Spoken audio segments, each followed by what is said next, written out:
Meus amados irmãos, eu vos saúdo na gloriosa paz do nosso Senhor e Salvador Jesus Cristo. Eu sou o pastor João Erlândio, do canal A Voz da Bíblia. Com muita alegria, estou de volta para trazer uma palavra de Deus para o seu coração. Lá no livro do profeta Oséias, no capítulo de número 14, e os versos 1 em diante. Nós vamos fazer uma meditação nesse texto maravilhoso, porque essa palavra ela nos traz exortação e bênçãos para a nossa vida espiritual, para a nossa caminhada no dia a dia, espiritualmente falando, ao encontro daquele grande dia, da nossa grande vitória na pessoa bendita do nosso Senhor Jesus Cristo. Deus aqui, ele faz um convite a Israel, para Israel se converter. Quem é esse Israel que Deus está falando? É o Israel disperso, é as 10 tribos que se dispersou no mundo. No capítulo 14, como eu já acabei de dizer, a partir do verso 1, a Bíblia diz assim: converte-te ao Senhor teu Deus, porque pelos teus pecados tens caído. Nós vemos que o profeta Oséias, ele profetizou, ele, usadíssimo por Deus, ele trouxe essa palavra para o povo de Israel, convidando o povo de Israel a se converter, a voltar para o Senhor. Se nós olharmos para a palavra de Deus lá no capítulo 6 do mesmo livro de Oséias, a palavra diz assim, a partir do verso 1: vinde, tornemos ao Senhor, porque Ele despedaçou e nos sarará, feriu e nos atará a ferida. Nós vemos que a Bíblia está falando aqui a respeito da dispersão do povo de Deus. Lá o povo reconheceu que precisava tornar para o Senhor, precisava voltar para o Senhor, precisava se arrepender dos seus pecados. E aqui no capítulo 14, o Senhor já fala para eles se converter. Quer dizer, não teve muito êxito na volta, mas o Senhor faz um convite para se converter. Esse convite, ele aconteceu mais após a vinda do nosso Senhor Jesus Cristo. Quando Jesus veio na terra, ele veio para resgatar as ovelhas perdidas da casa de Israel. É por isso que ele disse: ide e pregai o meu evangelho a toda criatura. Quem crer e for batizado será salvo, porém quem não crer será condenado. E os sinais seguirão os que crerem. Então, nós vemos que o Senhor Jesus, ele, após a sua morte e ressurreição, porque ele veio para, através do seu sacrifício, resgatar as ovelhas perdidas da casa de Israel. É esse Israel que nós estamos falando, que eu li aqui no capítulo 6 do livro de Oséias. Ele disse, tornemos para o Senhor, né? O próprio povo dizendo, tornemos para o Senhor, porque o povo começou a sentir, irmão, necessidade de voltar ao Senhor. Muitas pessoas têm desejo de voltar ao Senhor, mas não encontram força. Essa força ele só encontra em Deus, quando ele desce e começa a se humilhar e pedir ajuda para Deus, força, pedir fé para que Deus tenha misericórdia. Porque quando Deus vê o coração quebrantado, querendo voltar para Ele, Ele então dá força para as pessoas voltarem. Ele até pega na mão dessa pessoa e levanta ela, se ela estiver caída, e coloca ela no caminho, para que ela possa caminhar por veredas direitas. Então, Israel disse, voltemos para o Senhor, né? Voltemos para o Senhor, porque Ele despedaçou. Alguém pode falar assim, mas quando foi isso que Deus despedaçou Israel? Deus despedaçou Israel na época da divisão do reino. Ele começou a despedaçar. Na época de Roboão, filho de Salomão, ele despedaçou Israel, transformou ele em duas casas, casa de Judá e casa de Israel, que quer dizer casa de Judá e casa de Efraim, né? Que é a mesma coisa. Por que eu digo casa de Efraim? Porque Efraim se tornou cabeça das tribos de Israel, das demais tribos, né? Das 11 tribos, e ele junto, né? Se tornou cabeça. Efraim é o filho de José, o mais novo, que foi abençoado por Jacó, que foi chamado, que significa frutífero. A palavra Efraim significa frutífero. Frutífero por quê? Porque ia crescer muito, ia se tornar meia tribo, depois ia se tornar numa tribo muito grande e depois ia ser cabeça das tribos de Israel. Então, a profecia estava já apontando, quando nós meditamos na palavra frutífero, nós sabemos que Efraim ia crescer muito, ia se multiplicar, encher a terra. Por isso que Deus falou também para José, né, na profecia, que ele era como ramos espalhados sobre os muros, né? José também significa uma palavra frutífera, de crescimento, de multiplicação. Então nós vemos que aqui a palavra diz assim, converte teu Israel ao Senhor.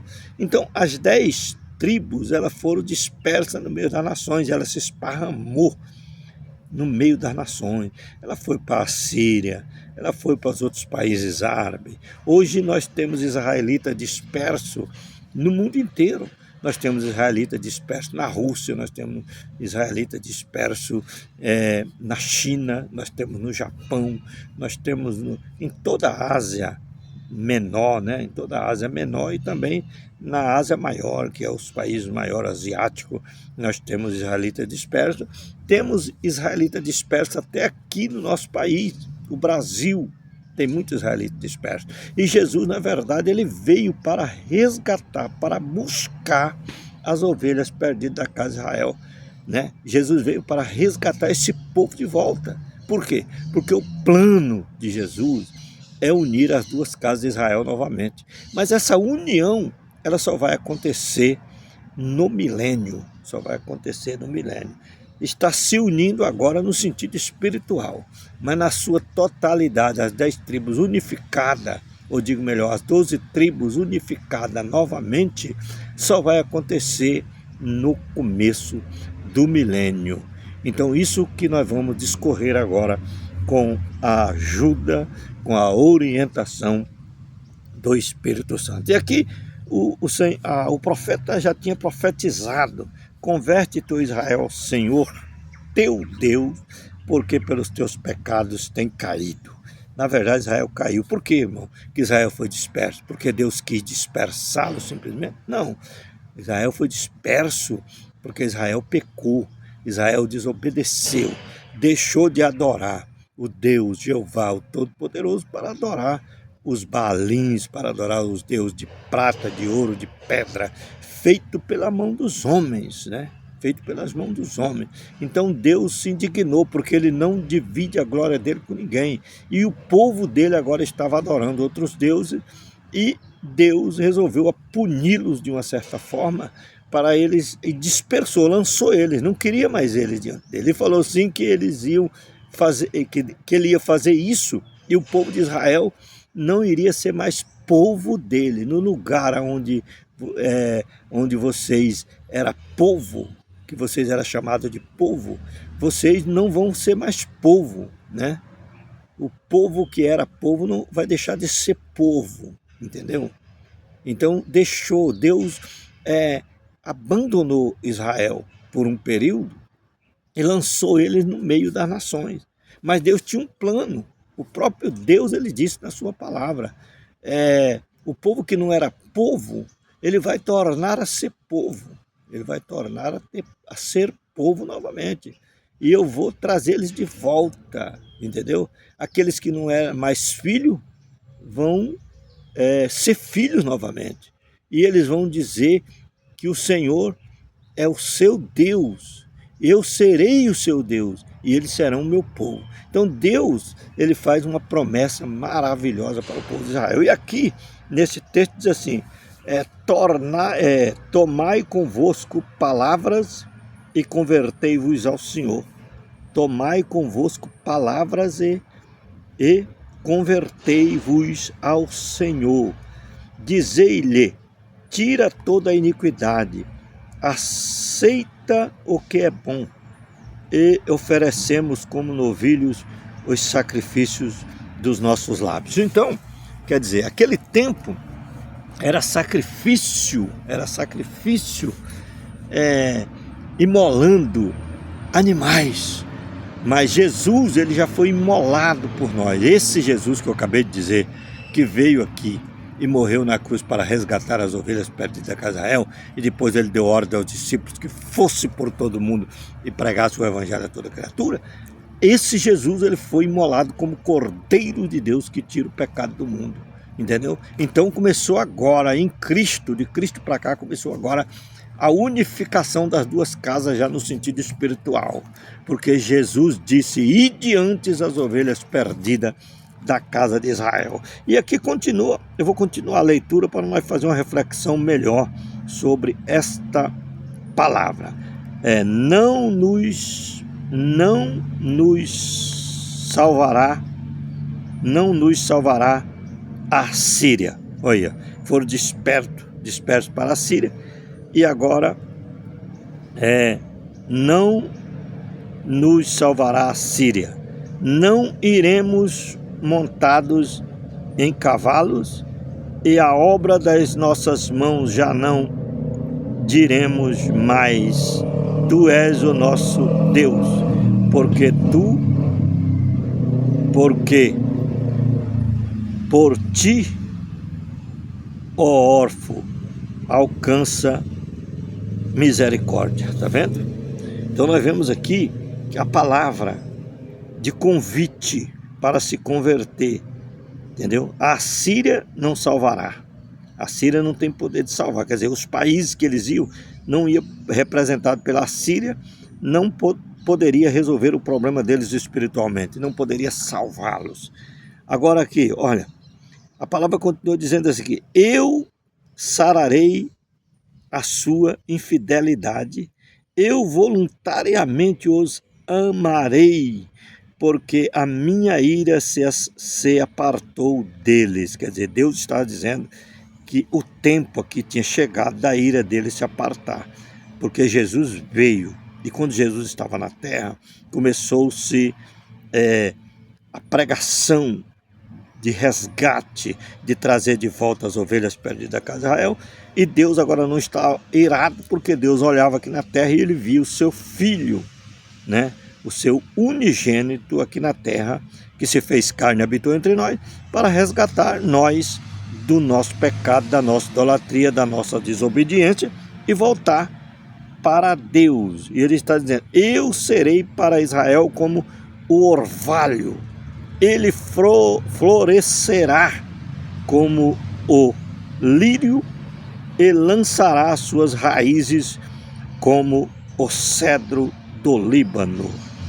Estender-se-ão, digo melhor, os seus galhos, a sua glória será como a da oliveira, e a sua fragrância como a do Líbano.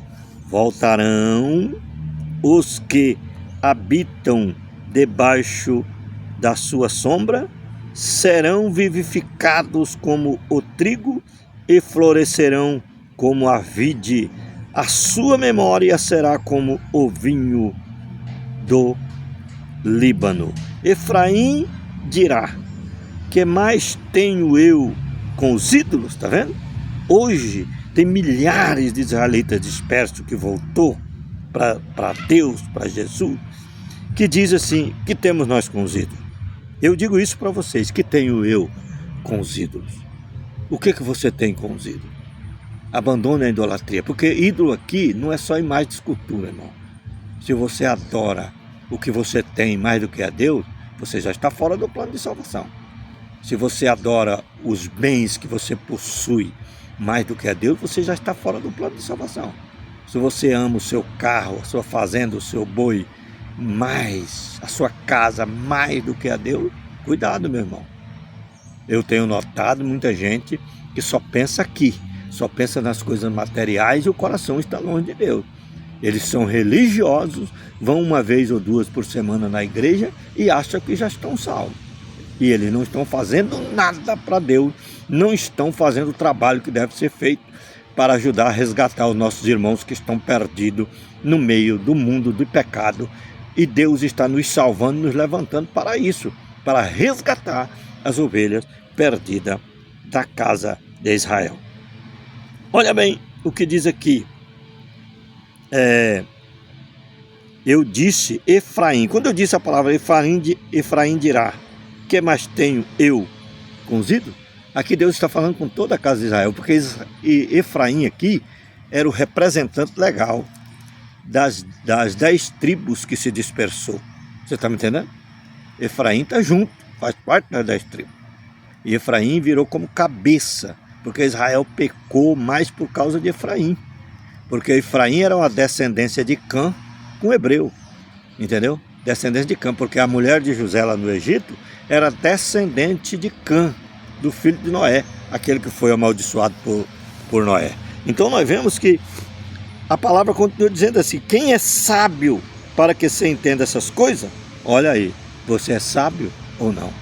Você é inteligente, meu irmão? Você é inteligente, minha irmã? Se você é inteligente, meu irmão, se você é inteligente, minha irmã, preste atenção nesta palavra, entenda isso. Quem é sábio para que entenda essas coisas? Quem é prudente para que as saiba? Porque os caminhos do Senhor são retos, e os justos andarão nele, mas os transgressores neles cairão. Está entendendo? A pessoa que vive na idolatria, no pecado e na desobediência vai cair. No caminho do Senhor ele cai. Porque agora quem é justo, quem procura, quem se esforça, quem é sábio, quem procura entender essas coisas, quem é prudente para que as saiba, esse viverá, esse vai fazer parte do grande povo, louvado seja o nome do Senhor, que vão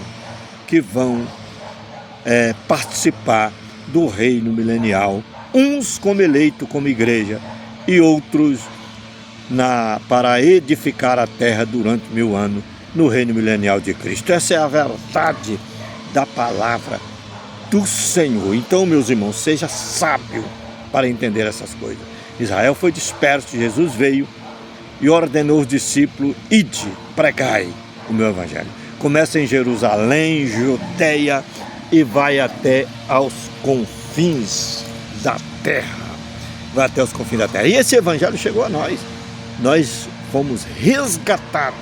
As ovelhas perdidas da casa de Israel foi resgatada. Por que alguém pode falar: mas nós não somos israelitas? Somos sim, porque somos descendentes, uma mistura, entendeu? Nós somos gentil de 2º grau, uma mistureba de israelita de sangue com um israelita que não era de sangue, entendeu? Uma mistura de... tanto que todos se tornaram gentil. Até as 10 tribos de Israel que se dispersou se tornaram gentil. Tem muita gente que não entende essas coisas. Eles acham que todos os israelitas que estão no mundo são judeus. Essa é a confusão que os pré-tribulacionistas pregam. E eu quero deixar bem claro para vocês aqui que israelita disperso são os israelitas que se tornaram gentil de primeiro grau, e os outros também, as nações que aceitam Jesus como Salvador, são enxertados neles. Por quê? Porque são uma mistura de efraimita, que era descendente de Cã, que se multiplicou e encheu a terra também, e esses são também considerados como israelitas. Por isso que fala israelita disperso. É uma mistura de dois tipos de gente. Então nós vemos que o Senhor Jesus mandou ir, e o Evangelho de Cristo é que está resgatando essas pessoas. Porque eu disse no começo do meu vídeo que o Senhor vai unir as duas casas. Então o Evangelho já está unindo de alguma forma, mas o Evangelho de Cristo, nessa união espiritual, quando Jesus vier no final da grande tribulação para arrebatar a igreja, ele vai ressuscitar os corpos daqueles que morreram em Cristo, que voltaram, que morreram, que não alcançaram a tribulação, e aqueles que estão vivos no período da grande tribulação, que atravessarem a tribulação, né, serem provados e vencerem a tribulação. Eu estou falando aqui de crente, a igreja. Eles vão ser transformados seus corpos, e Jesus tira da terra, derrama a última taça da ira dele no final da grande tribulação, e então entraremos no milênio. Satanás será preso, ele julga as nações, entendeu? Ele faz essa obra todinha. Aí depois vem a festa de tabernáculo, que significa festa das cabanas, e aí entra o milênio, o reino de Cristo de 1000 anos, juntamente com a sua esposa, a noiva, que se transformou em esposa de Cristo, né? Porque a festa de tabernáculo aponta para o casamento de Jesus com a igreja, com a sua noiva. Então reinaremos com ele para todo sempre. Que Deus abençoe seu coração, fique com Deus, se inscreva no canal A Voz da Bíblia, dá o seu like, compartilhe o vídeo e faça o seu comentário. Que Deus abençoe seu coração.